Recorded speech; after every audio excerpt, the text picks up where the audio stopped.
जगत के सृष्टि कार्य में जो उत्पत्ति रूपा, रक्षा कार्य में पालन शक्ति स्वरूपा, संहार कार्य में रौद्र रूपा है, संपूर्ण विश्व प्रपंच जिनके लिए क्रीड़ा स्वरूप है, जो परा पश्यंती, मध्यमा तथा वैखरी वाणी में अभिव्यक्त होती हैं और जो ब्रह्मा विष्णु महेश द्वारा निरंतर आराधित है, वे प्रसन्न चित्त वाली देवी भगवती मेरी वाणी को परिशुद्ध करे।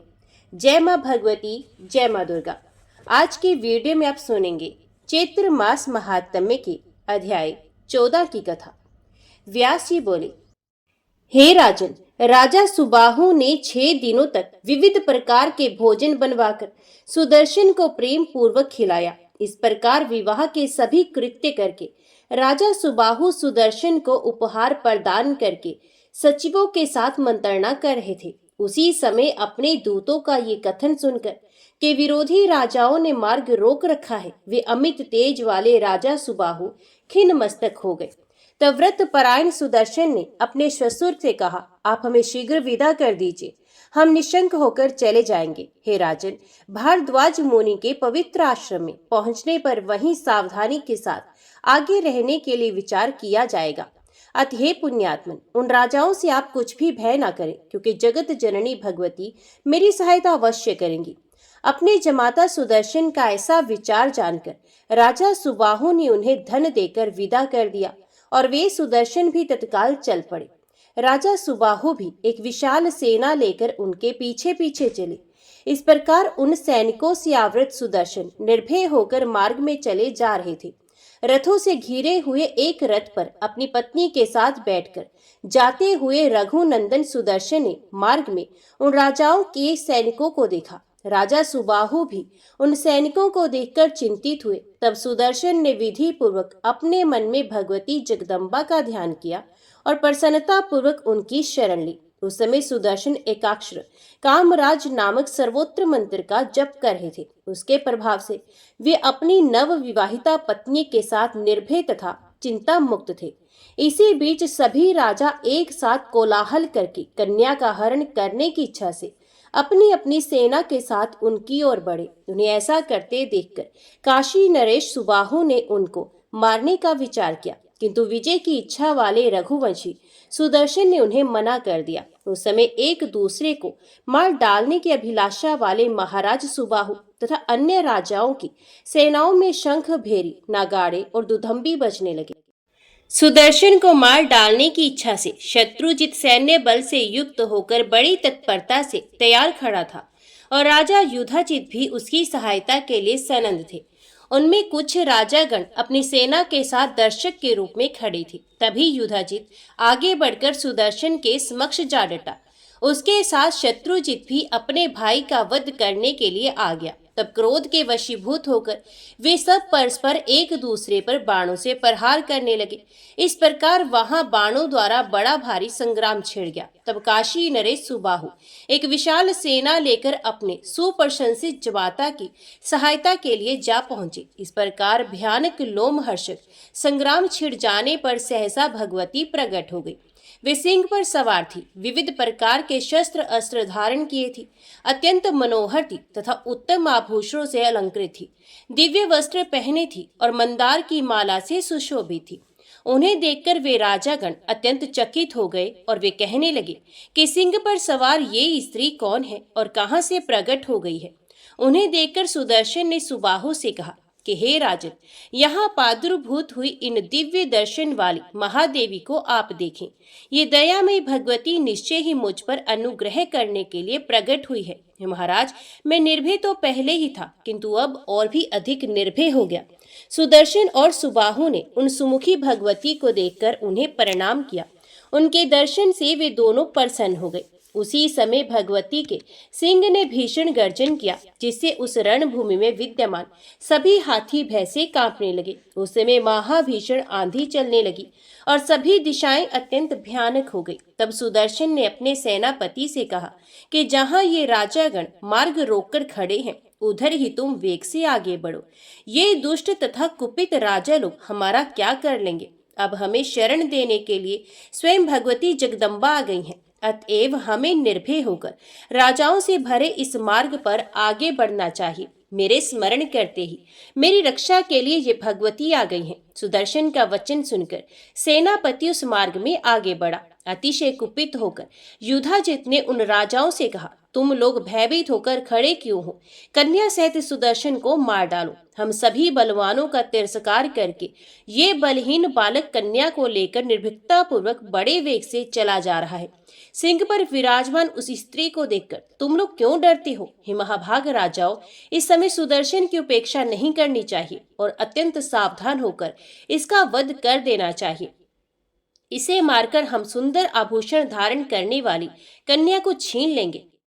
हम सिंह सदृश वीरों के भाग को ये सियार नहीं ले जा सकता। ऐसा कहकर वे युधाजित अत्यंत कुपित हो अपनी दोहित्र शत्रुजित तथा विशाल सेना को साथ लिए हुए युद्ध की इच्छा से आ डटा।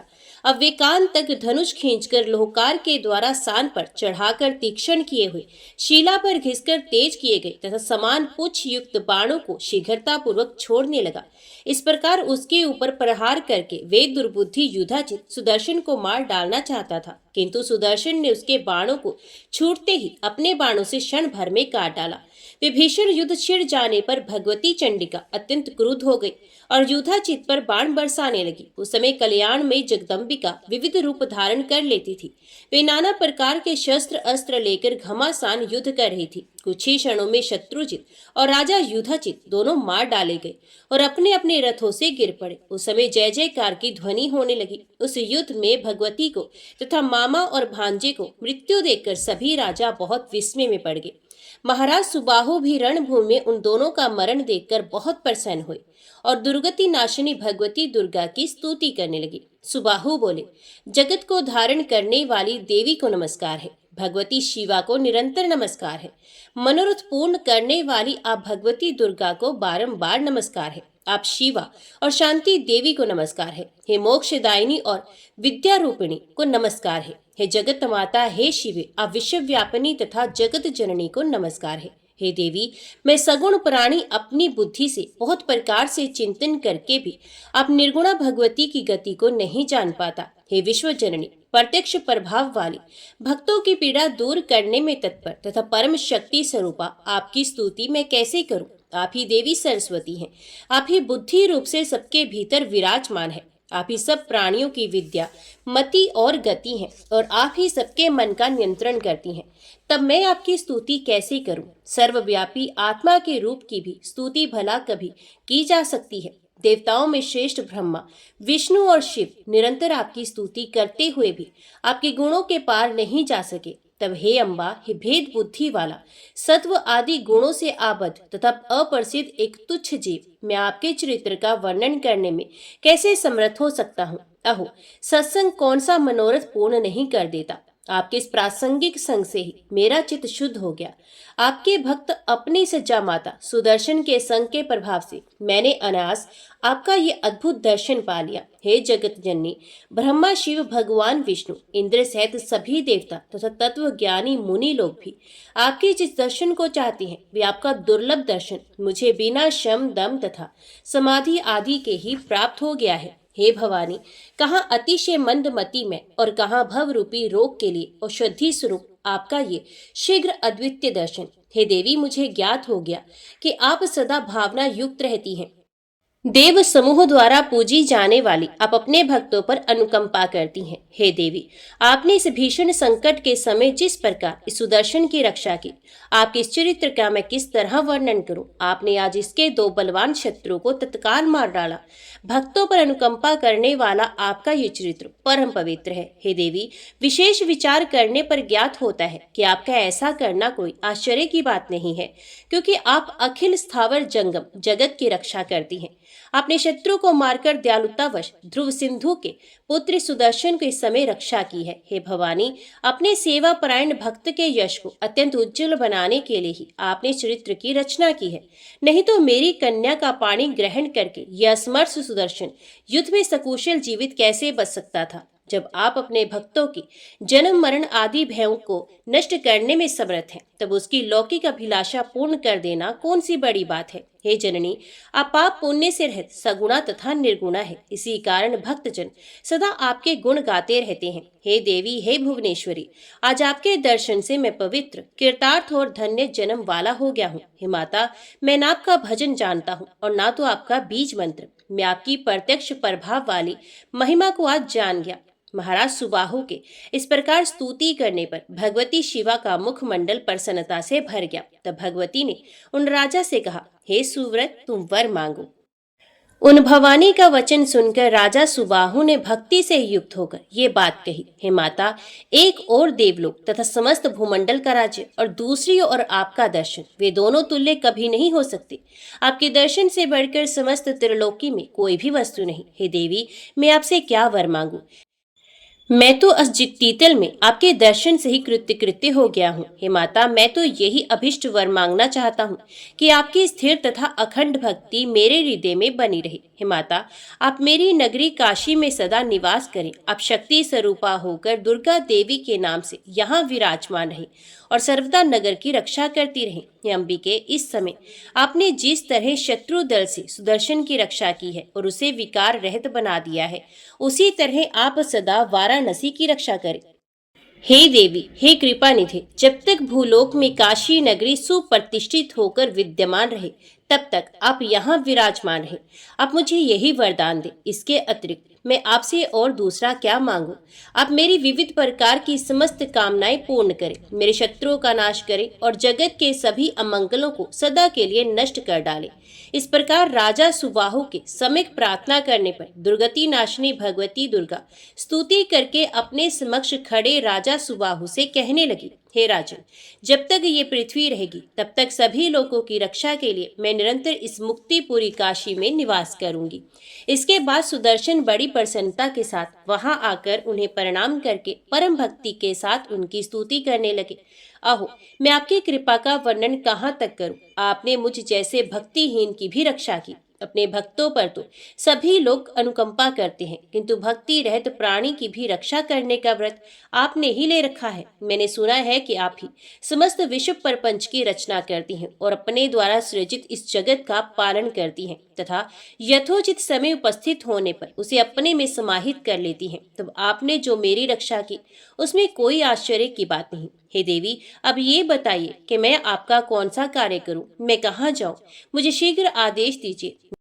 मैं इसी चिंता में रह रहा हूँ। हे माता, मैं आपकी ही आज्ञा से जाऊंगा, ठहरूंगा या विहार करूंगा।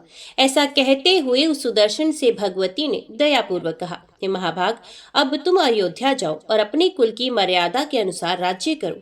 तुम प्रयत्न के साथ सदा मेरा स्मरण तथा पूजन करते रहना और मैं भी तुम्हारे राज्य का सर्वदा कल्याण करती रहूंगी। अष्टमी, चतुर्दशी और विशेष करके नवमी तिथि को विधि विधान से मेरी पूजा अवश्य करते रहना। हे अनग, तुम अपने नगर में मेरी प्रतिमा स्थापित करना और प्रयत्न के साथ भक्ति पूर्वक तीनों समय मेरा पूजन करते रहना। शरतकाल में सर्वदा नवरात्र विधान के अनुसार भक्ति भाव से युक्त होकर मेरी महापूजा करनी चाहिए। हे महाराज, चैत्र, अश्विन, आषाढ़ तथा माघ मास में नवरात्र के अवसर पर मेरा महोत्सव मनाना चाहिए और विशेष रूप से मेरी महापूजा करनी चाहिए। विज्ञ जनों को चाहिए कि वे भक्ति युक्त होकर कृष्ण पक्ष की चतुर्दशी तथा अष्टमी को सदा मेरी पूजा करें। राजा सुदर्शन के स्तुति तथा प्रणाम करने के अनंतर ऐसा कहकर दुर्गति नाशिनी भगवती दुर्गा अंतर्ध्यान हो गई। उन भगवती को अंतर्ध्यान देखकर वहां उपस्थित सभी राजाओं ने आकर सुदर्शन को उसी प्रकार प्रणाम किया जैसे देवता इंद्र को प्रणाम करते हैं। महाराज सुबाहु भी उन्हें प्रणाम करके बड़े हर्षपूर्वक उनके समक्ष खड़े हो गए। तदंतर उन सभी राजाओं ने अयोध्यापति सुदर्शन से कहा, हे राजन, आप हमारे स्वामी तथा शासक हैं और हम आपके सेवक हैं। अब आप अयोध्या में राज्य करें और हमारा पालन करें। महाराज, आपकी कृपा से हमने धर्म, अर्थ, काम, मोक्ष इन चारों पुरुषार्थों को देने वाली उन विश्वेश्वरी शिवा और आदि शक्ति भवानी का दर्शन पा लिया। अब इस धरती पर धन्य, कृत्य कृत्य और बड़े पुण्य आत्मा है, क्योंकि आपके लिए साक्षात सनातनी देवी प्रकट हुई। तमोगुण से युक्त और सदा माया से मोहित रहने वाले हम सभी लोग भगवती चंडिका का प्रभाव नहीं जानते। हम सदा धन, स्त्री और पुत्रों की चिंता में व्यग्र रहकर काम क्रोध रूपी मत्स्यों से भरे घोर महासागर में डूबे रहते हैं। हे महाभाग, हे महामते, आप सर्वज्ञ हैं। अतएव हम आपसे ये पूछ रहे हैं कि ये शक्ति कौन है, कहाँ से उत्पन्न हुई है और इनका कैसा प्रभाव है, ये सब हमें बताइए। साधु पुरुष बड़े दयालु होते हैं, अतएव आप हमारे लिए इस संसार सागर की नौका बन जाइए। हे काकुस्थ, अब आप भगवती के उत्तम महात्म्य का वर्णन कीजिए। हे राजन, उनका जो प्रभाव हो, जो स्वरूप हो तथा वे जैसे प्रकट हुई हो, वे सब हम आपसे सुनना चाहते हैं, आप हमें बताइए। राजाओं के ये पूछने पर ध्रुव संधि के पुत्र राजा सुदर्शन मन ही मन भगवती का स्मरण करके हर्षपूर्वक उनसे कहने लगे, हे राजाओं, उन जगदम्बा के उत्तम चरित्र को मैं क्या कहूँ, क्योंकि ब्रह्मा आदि तथा इंद्र सहित सभी देवता भी उन्हें नहीं जानते। हे राजाओं, वे भगवती सबकी आदि स्वरूपा है, महालक्ष्मी के रूप में प्रतिष्ठित हैं। वे वरेण्य है और उत्तम सात्विक की शक्ति के रूप में समस्त विश्व का पालन करने में तत्पर रहती हैं। वे अपने रजोगुणी स्वरूप से सृष्टि करती, सत्वगुणी स्वरूप से पालन करती, तमोगुणी स्वरूप से इसका संहार करती हैं।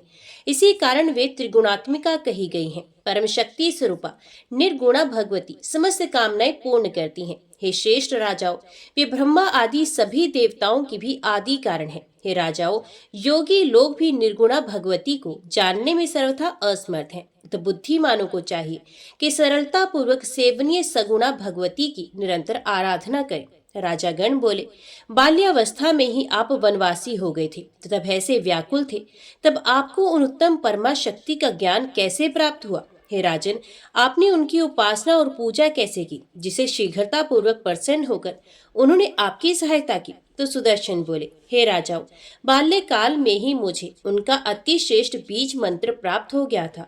मैं उसी कामराज नामक बीज मंत्र का सदा जप करता हुआ भगवती का स्मरण करता रहता हूँ। ऋषियों के द्वारा उन कल्याण में भगवती के विषय में बताए जाने पर मैंने उन्हें जाना और तभी से मैं परम भक्ति के साथ दिन रात उन पराशक्ति का स्मरण किया करता हूँ। सुदर्शन का वचन सुनकर वे राजा भी भक्ति परायण हो गए और उन देवी को ही परम शक्ति मानकर अपने अपने घर चले गए। सुदर्शन से अनुमति लेकर महाराज सुबाहु काशी चले गए और धर्मात्मा सुदर्शन वहां से अयोध्या की ओर चल पड़े। राजा शत्रुजित युद्ध में मारा गया और सुदर्शन विजयी हुए। ये सुनकर मंत्री लोग प्रेम से प्रफुल्लित हो उठे। राजा सुदर्शन के आगमन का समाचार सुनकर साकेत के निवासी विविध प्रकार के उपहार लेकर उनके सम्मुख उपस्थित हुए और सब राज कर्मचारीगण भी हाथों में नाना प्रकार की भेंट सामग्री लेकर आए। महाराज ध्रुव संधि के पुत्र सुदर्शन को राजा के रूप में जानकर अयोध्या की समस्त प्रजा आनंद विभोर हो गई। अपनी स्त्री के साथ अयोध्या में पहुंचकर सब लोगों का सम्मान करके राजा सुदर्शन राजभवन में गए। उस समय बंदीजन उनकी स्तुति कर रहे थे, मंत्रीगण उनकी वंदना कर रहे थे और कन्याएं उनके ऊपर धान का लावा तथा पुष्प बिखेर रही थी। अयोध्या पहुंचकर राजा सुदर्शन अपने मित्रों के साथ राजभवन में गए। वहां पर शत्रुजित की परम शोकाकुला माता को प्रणाम कर उन्होंने माता से कहा, हे माता, मैं आपके चरणों की शपथ खाकर कहता हूँ कि आपके पुत्र तथा आपके पिता युधाजित को युद्ध में मैंने नहीं मारा। स्वयं भगवती दुर्गा ने रणभूमि में उनका वध किया है। इसमें मेरा अपराध नहीं है। होनी तो अवश्य होकर रहती है, उसे टालने का कोई उपाय नहीं है। हे माननी, अपने मृत पुत्र के विषय में आप शोक न करें, क्योंकि जीव अपने पूर्व कर्मों के अधीन होकर सुख दुख रूपी भोगों को ही भोगता है। हे माता, मैं आपका दास हूँ। जैसे मनोरमा मेरी माता है, वैसे ही आप भी मेरी माता है। हे धर्मज्ञ, आप में और उनमें मेरे लिए कुछ भी भेद नहीं। आपने किए हुए शुभ तथा अशुभ कर्मों का फल अवश्य ही भोगना पड़ता है। अतएव सुख दुख के विषय में आपको कभी भी शोक नहीं करना चाहिए। मनुष्य को चाहिए कि दुख की स्थिति में अधिक दुख वालों को तथा सुख की स्थिति में अधिक सुख वालों को देखे। अपने आप को हर्ष शोक रूपी शत्रुओं के अधीन ना करें। ये सब देव के अधीन है, अपने अधीन कभी नहीं। अतएव बुद्धिमान मनुष्य को चाहिए कि शोक से अपनी आत्मा को ना सुखाए। जैसे कठपुतली नट आदि के संकेत पर नाचती है, उसी प्रकार जीव को भी अपने कर्म के अधीन होकर सर्वत्र रहना पड़ता है। हे माता, अपने किए हुए कर्म का फल भोगना ही पड़ता है। ये सोचते हुए मैं वन में गया था, इसलिए मेरे मन में दुख नहीं हुआ। इस बात को मैं अभी भी जानता हूँ। इस अयोध्या में मेरे नाना मारे गए, माता विधवा हो गई। भय से व्याकुल वे मुझे लेकर घोर वन में चले गए। रास्ते में चोरों ने उसे लूट लिया, उसके वस्त्र तक उतार लिए और समस्त राह सामग्री छीन ली। वे बाल पुत्रा निराश्रय होकर मुझे लिए हुए भारद्वाज मुनि के आश्रम पर पहुंची। वे मंत्री बिद्दल तथा अबला दासी हमारे साथ गए थे। आश्रम के मुनियों और मुनि पत्नियों ने दया करके निवार तथा फलों से भलीभांति हमारा पालन किया और हम तीनों वहीं रहने लगे। उस समय निर्धन होने के कारण न मुझे दुख था, न अब धन आ जाने पर सुख ही है। मेरे मन में कभी भी वैर तथा ईर्ष्या की भावना नहीं रहती। हे परतंपे, राजसी भोजन की अपेक्षा निवार भक्षण श्रेष्ठ है, क्योंकि जिस राजस अन्न खाने वाले नरक में जा सकता है, किंतु निवार भोजी कभी नहीं। इंद्रियों पर सम्यक नियंत्रण करके विज्ञ पुरुष को धर्म का आचरण करना चाहिए, जिससे उसे नरक में ना जाना पड़े। हे माता, इस पवित्र भारतवर्ष में मानव जन्म दुर्लभ है। आहार आदि का सुख तो निश्चय ही सभी योनियों में मिल सकता है। स्वर्ग तथा मोक्ष प्रदान करने वाले इस मनुष्य तन को पाकर धर्म साधन करना चाहिए, क्योंकि अन्य योनियों में ये दुर्लभ है। उस सुदर्शन के ये कहने पर लीलावती बहुत लज्जित हुई और पुत्र शोक त्याग कर आंखों में आंसू भर के बोली, हे पुत्र, मेरे पिता युधाजित ने मुझे अपराधिनी बना दिया। उन्होंने ही तुम्हारे नाना का वध करके राज्य का हरण कर लिया था। हे तात, उस समय मैं उन्हें तथा अपने पुत्र को रोकने में समर्थ नहीं थी। उन्होंने जो कुछ किया उसमें मेरा अपराध नहीं है। वे दोनों अपने ही कर्म से मृत्यु को प्राप्त हुए हैं। उनकी मृत्यु से तुम कारण नहीं हो, अतएव मैं अपने उस पुत्र के लिए शोक नहीं करती। मैं सदा उसके कर्म की चिंता करती रहती हूँ। हे कल्याण, अब तुम ही मेरे पुत्र हो और मनोरमा मेरी बहन है। पुत्र, तुम्हारे प्रति मेरे मन में तनिक भी शोक या क्रोध नहीं। हे महाभाग, अब तुम राज्य करो और प्रजा का पालन करो। हे सुव्रत, भगवती की कृपा से ही तुम्हें ये अकंटक राज्य प्राप्त हुआ है। माता लीलावती का वचन सुनकर उन्हें प्रणाम करके राजकुमार सुदर्शन उस भव्य भवन में गए, जहाँ पहले उनकी माता मनोरमा रहा करती थी। वहां जाकर उन्होंने सब मंत्रियों तथा ज्योतिषियों को बुलाकर शुभ दिन और शुभ मुहूर्त पूछा और कहा कि सोने का सुंदर सिंहासन बनवाकर उस पर विराजमान देवी का मैं नित्य पूजन करूंगा। उस सिंहासन पर धर्म, अर्थ, काम तथा मोक्ष प्रदान करने वाली भगवती की स्थापना करने के बाद ही मैं राज्य कार्य संचालित करूंगा, जैसा मेरे पूर्वज श्री राम आदि ने किया है। सभी नागरिक जनों को चाहिए कि वे सभी प्रकार के काम, अर्थ और सिद्धि प्रदान करने वाली कल्याणमयी भगवती आदि शक्ति का पूजन तथा सम्मान करते रहे। राजा सुदर्शन के ऐसा कहने पर मंत्रीगण राजज्ञा के पालन में तत्पर हो गए। उन्होंने शिल्पियों द्वारा एक बहुत सुंदर मंदिर तैयार कराया।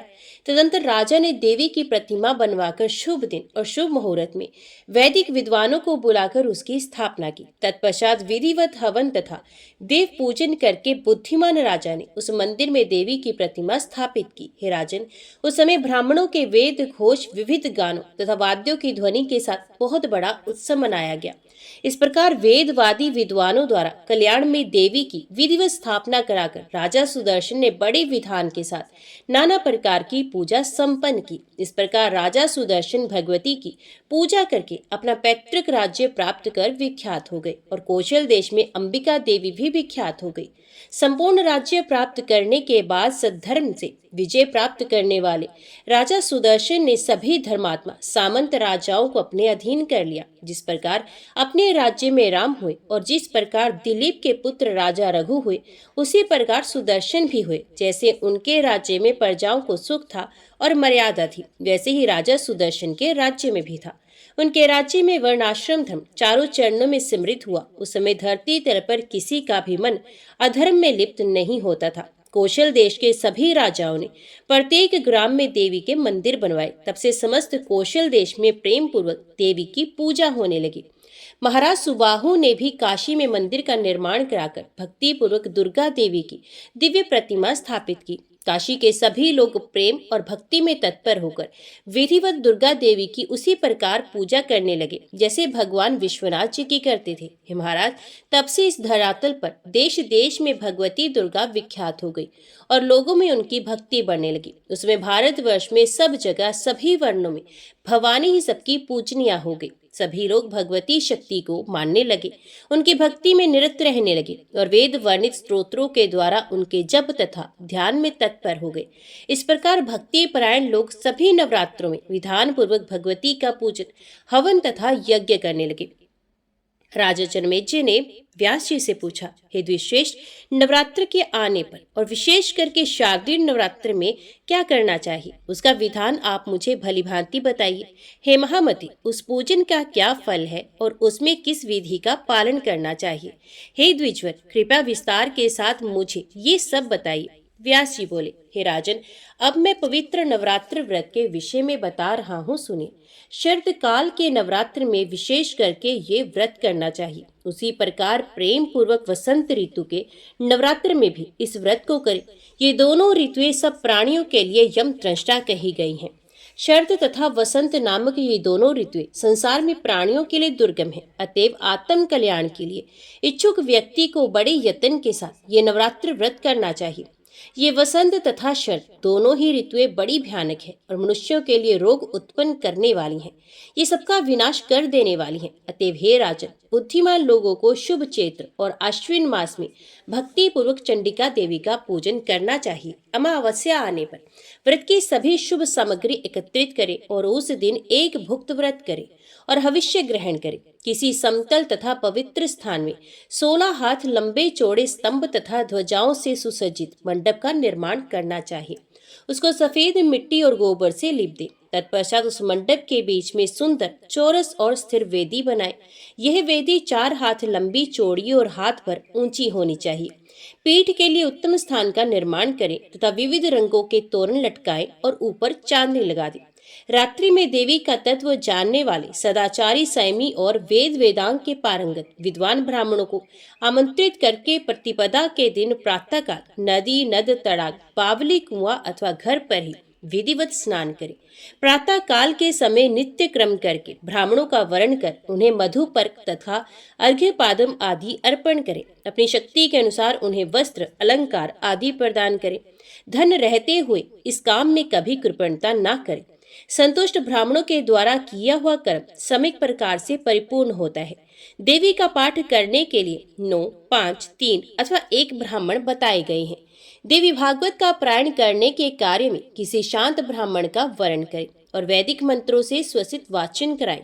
वेदी पर रेशमी वस्त्र से आच्छादित सिंहासन स्थापित करें। उसके ऊपर 4 भुजाओं तथा उनमें आयुधों से युक्त देवी की प्रतिमा स्थापित करें। भगवती की प्रतिमा रत्न में भूषणों से युक्त, मोतियों के हार से अलंकृत, दिव्य वस्त्रों से सुसज्जित, शुभ लक्षण संपन्ना और सौम्य आकृति की हो। ये कल्याण में भगवती शंख, चक्र, गदा, पद्म धारण किए हो और सिंह पर सवार हो। अथवा 18 भुजाओं से सुशोभित सनातनी देवी को प्रतिष्ठित करें।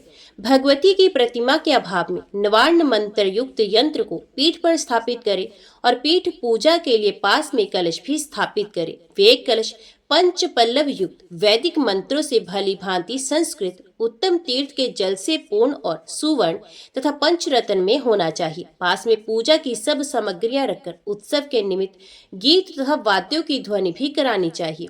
प्रतिपदा तिथि में पूजन श्रेष्ठ माना जाता है। हे राजन, पहले दिन विधिवत किया हुआ पूजन मनुष्यों का मनोरथ पूर्ण करने वाला होता है। सबसे पहले उपवास व्रत, एक भुक्त व्रत अथवा नक्त व्रत, इनमें से किसी एक व्रत के द्वारा नियम करने के पश्चात ही पूजा करनी चाहिए। पूजन के पहले प्रार्थना करते हुए कहें, हे माता, मैं सर्वश्रेष्ठ नवरात्र व्रत करूंगा। हे देवी, हे जगदम्बे, इस पवित्र कार्य में आप मेरी संपूर्ण सहायता करें।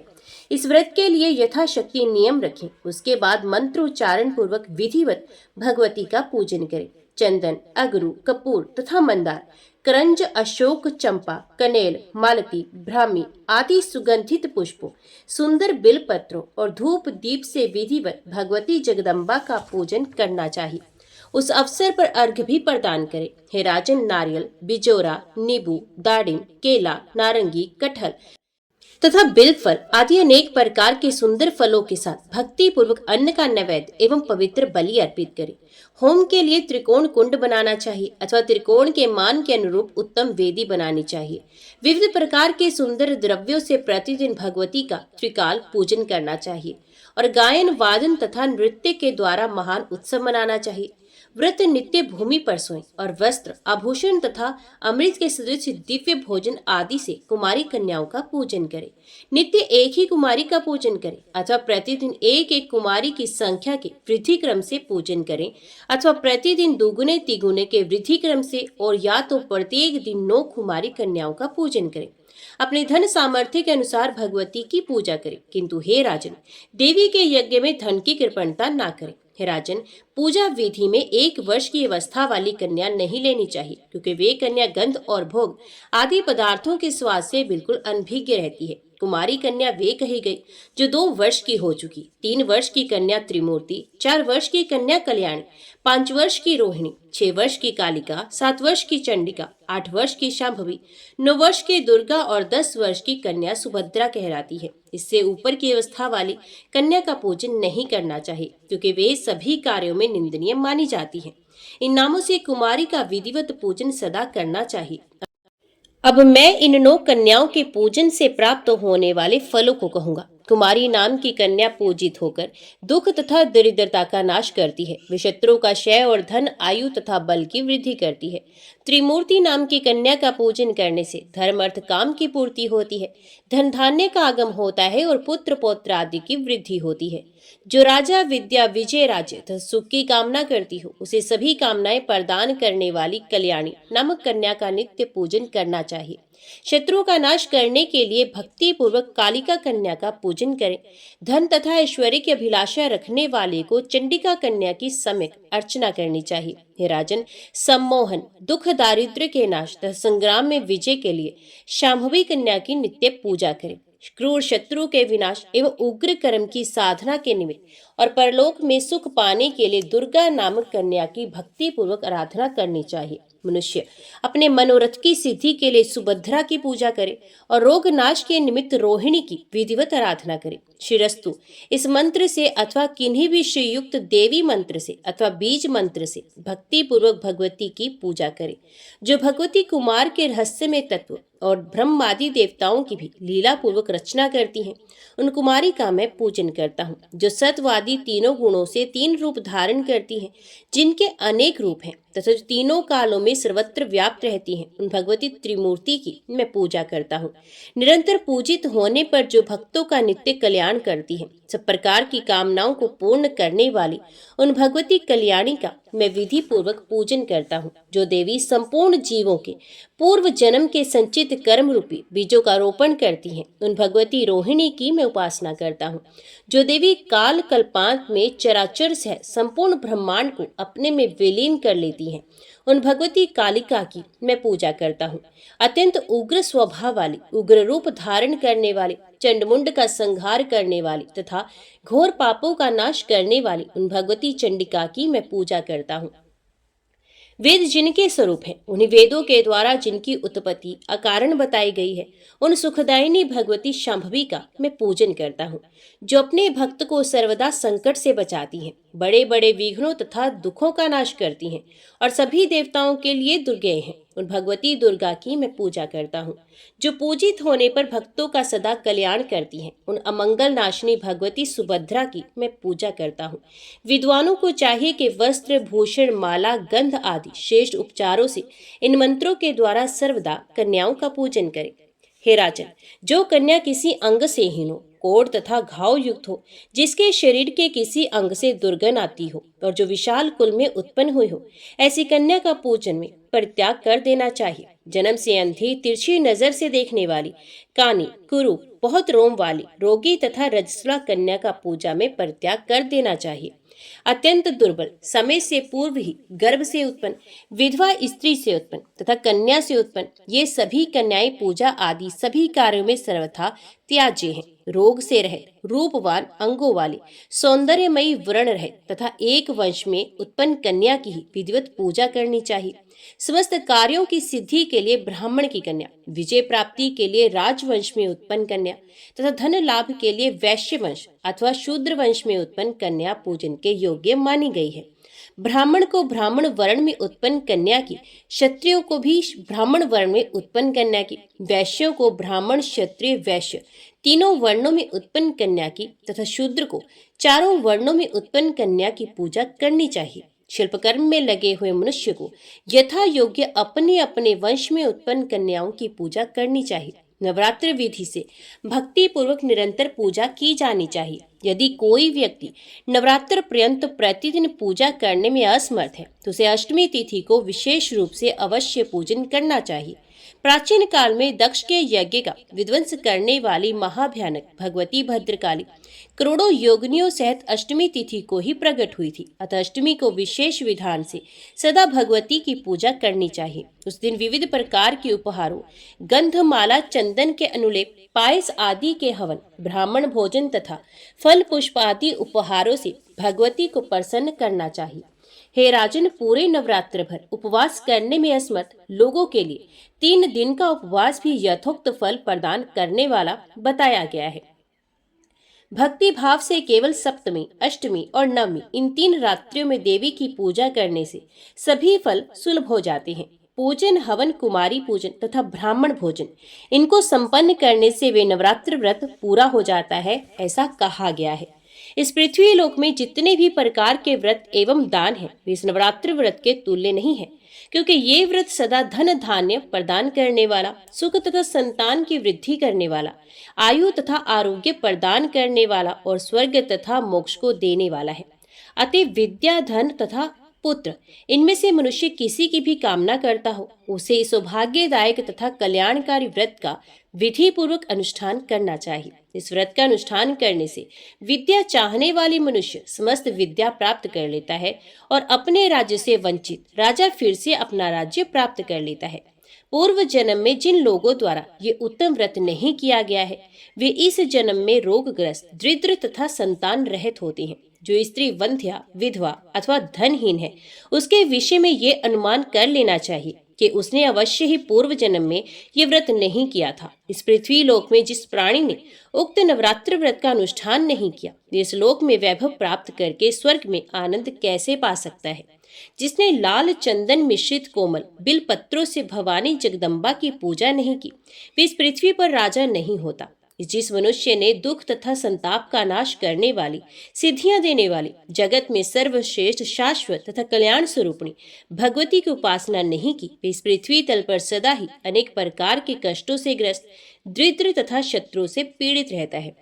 विष्णु, शिव, इंद्र, ब्रह्मा, अग्नि, कुबेर, वरुण तथा सूर्य समस्त कामनाओं से परिपूर्ण होकर हर्ष के साथ जिन भगवती का ध्यान करते हैं, उन देवी चंडिका का ध्यान मनुष्य क्यों नहीं करते। देवगण इन्हें स्वाहा नामंत्र के प्रभाव से तथा पितृगण स्वधा नामंत्र के प्रभाव से तृप्त होते हैं। इसलिए महान मुनिजन प्रसन्नता पूर्वक सभी यज्ञों तथा श्राद्ध कार्यों में मंत्रों के साथ स्वाहा एवं स्वधा नामों का उच्चारण करते हैं। जिनकी इच्छा से ब्रह्मा इस विश्व का सृजन करते हैं, भगवान विष्णु अनेक विध अवतार लेते हैं और शंकर जी जगत को भस्मात करते हैं। उन कल्याणकारिणी भगवती को मनुष्य क्यों नहीं भजता। सभी भुवनों में कोई भी ऐसा देवता, मनुष्य, पक्षी, सर्प, गंधर्व, राक्षस, पिशाच एवं पर्वत नहीं है जो उन भगवती की शक्ति के बिना अपनी इच्छा से शक्ति संपन्न होकर संपत्तित होने में समर्थ हो। सभी कामनाओं को पूर्ण करने वाली उन कल्याणदायिनी चंडिका की सेवा भला कौन नहीं करेगा। चारों प्रकार के पुरुषार्थों को चाहने वाला कौन प्राणी उन भगवती के नवरात्र व्रत का अनुष्ठान नहीं करेगा। यदि कोई महापापी भी नवरात्र व्रत करे तो वे समस्त पापों से मुक्ति पा लेता है। इसमें लेश मात्र भी विचार नहीं करना चाहिए। हे राजन, पूर्व काल में कौशल देश में दीन, धनहीन, अत्यंत दुखी एवं विशाल कुटुंब वाला एक वैश्य रहता था। उसकी अनेक संतानें थी जो धनाभाव के कारण क्षुधा से पीड़ित रहा करती थी। सायंकाल में उसके लड़कों को खाने के लिए कुछ मिल जाता था तो वे कुछ खा लेते थे। इस प्रकार वह वणिक भूखा रहते हुए सर्वदा दूसरों का काम करके धैर्यपूर्वक परिवार का पालन पोषण कर रहा था। वे सर्वदा धर्मपरायण, शांत, सदाचारी, सत्यवादी, क्रोध ना करने वाला, धैर्यवान, अभिमान रहित तथा ईर्ष्याहीन था। प्रतिदिन देवताओं, पितरों तथा अतिथियों की पूजा करके वे अपने परिवार जनों के भोजन कर लेने के उपरांत स्वयं भोजन करता था। इस प्रकार कुछ समय बीतने पर गुणों के कारण सुशील नाम से ख्याति प्राप्त उस वणिक ने दरिद्रता तथा क्षुधा पीड़ा से अत्यंत व्याकुल होकर एक शांत स्वभाव ब्राह्मण से पूछा, हे महाबुद्धि संपन्न ब्राह्मण देवता, आज मुझ पर कृपा करके ये बताइए कि मेरी दरिद्रता का नाश निश्चित रूप से कैसे हो सकता है। हे मानद, मुझे धन की अभिलाषा तो नहीं है, किंतु हे द्विश्रेष्ठ, मैं आपसे कोई ऐसा उपाय पूछ रहा हूँ जिससे मैं कुटुंब के भरण पोषण मात्र के लिए धन संपन्न हो जाऊं। मेरी पुत्री और पुत्र क्षुधा से पीड़ित होकर भोजन के लिए बहुत रोती हैं और मेरे घर में इतना भी अन्न नहीं रहता कि मैं उन्हें एक मुट्ठी भर अन्न दे सकूं। रोते हुए बालक को मैंने घर से निकाल दिया और वे चला गया, इसलिए मेरा हृदय शोक अग्नि में जल रहा है। धन के अभाव में मैं क्या करूं? मेरी पुत्री विवाह के योग्य हो चुकी है, किंतु मेरे पास धन नहीं। अब मैं क्या करूं? वे 10 वर्ष से अधिक की हो गई। इस प्रकार कन्यादान का समय बीता जा रहा है। हे विपेंद्र, इसलिए मैं अत्यधिक चिंतित हूँ। हे दया निधान, आप तो सर्वज्ञ हैं, अतएव मुझे कोई ऐसा तप, दान, व्रत, मंत्र तथा जप बताइए जिससे मैं अपने आश्रित जनों का भरण पोषण करने में समर्थ हो जाऊं। हे द्विज, बस मुझे उतना ही धन मिल जाए और मैं उससे अधिक धन के लिए प्रार्थना नहीं करता। हे महाभाग, आपकी कृपा से मेरा परिवार अवश्य ही सुखी हो सकता है, अतएव आप अपने ज्ञान बल से भलीभांति विचार करके यह उपाय मुझे बताइए। व्यास जी बोले, हे राजन, उसके इस प्रकार पूछने पर उत्तम व्रत का पालन करने वाले उस ब्राह्मण ने बड़ी प्रसन्नता पूर्वक उस वैश्य से कहा, हे वैश्यवर्य, अब तुम पवित्र नवरात्र व्रत का अनुष्ठान करो। इसमें तुम भगवती की पूजा, हवन, ब्राह्मण भोजन, वेद पाठ, उनके मंत्र का जप और होम आदि यथाशक्ति संपन्न करो। इससे तुम्हारा कार्य अवश्य सिद्ध होगा। हे वैश्य, नवरात्र नामक इस पवित्र तथा सुखदायक व्रत से बढ़कर इस पृथ्वी तल पर अन्य कोई भी व्रत नहीं। ये नवरात्र व्रत सर्वदा ज्ञान तथा मोक्ष को देने वाला, सुख तथा संतान की वृद्धि करने वाला एवं शत्रु का पूर्ण रूप से विनाश करने वाला है। राज्य से च्युत तथा सीता के वियोग से अत्यंत दुखित श्री राम ने किष्किंधा पर्वत पर इस व्रत को किया था। सीता की विरह अग्नि से अत्यधिक संतप्त श्री राम ने उस समय नवरात्र व्रत के विधान से भगवती जगदम्बा की भलीभांति पूजा की थी। इसी व्रत के प्रभाव से उन्होंने महासागर पर सेतु की रचना कर महाबली मंदोदरी पति रावण, कुंभकर्ण तथा रावण पुत्र मेघनाथ का संहार करके सीता जी को प्राप्त किया। विभीषण को लंका का राजा बनाकर पुनः अयोध्या लौटकर उन्होंने निष्कंटक राज्य प्राप्त किया था। हे वैश्यवर, इस प्रकार अमित तेज वाले श्री राम जी ने इस नवरात्र व्रत के प्रभाव से पृथ्वी तल पर महान सुख प्राप्त किया। हे राजन, ब्राह्मण का ये वचन सुनकर उस वैश्य ने उन्हें अपना गुरु मान लिया और उनसे माया बीज नामक उत्तम मंत्र की दीक्षा प्राप्त की। तत्पश्चात आलस्यहीन होकर अत्यंत भक्ति पूर्वक पूरे नवरात्र भर उसने उस मंत्र का जप किया और अनेक विध उपहारों से आदर पूर्वक भगवती का पूजन किया। इस प्रकार माया बीज परायण उस वैश्य ने 9 वर्षों तक ये अनुष्ठान किया। 9वें वर्ष के अंत में महाअष्टमी तिथि को अर्धरात्रि आने पर महेश्वरी ने उसे अपना प्रत्यक्ष दर्शन दिया और अनेक प्रकार के वरदानों से कृत्य कृत्य कर दिया। जय मां भगवती, जय मां दुर्गा। आगे की कथा हम अगले अध्याय में सुनेंगे।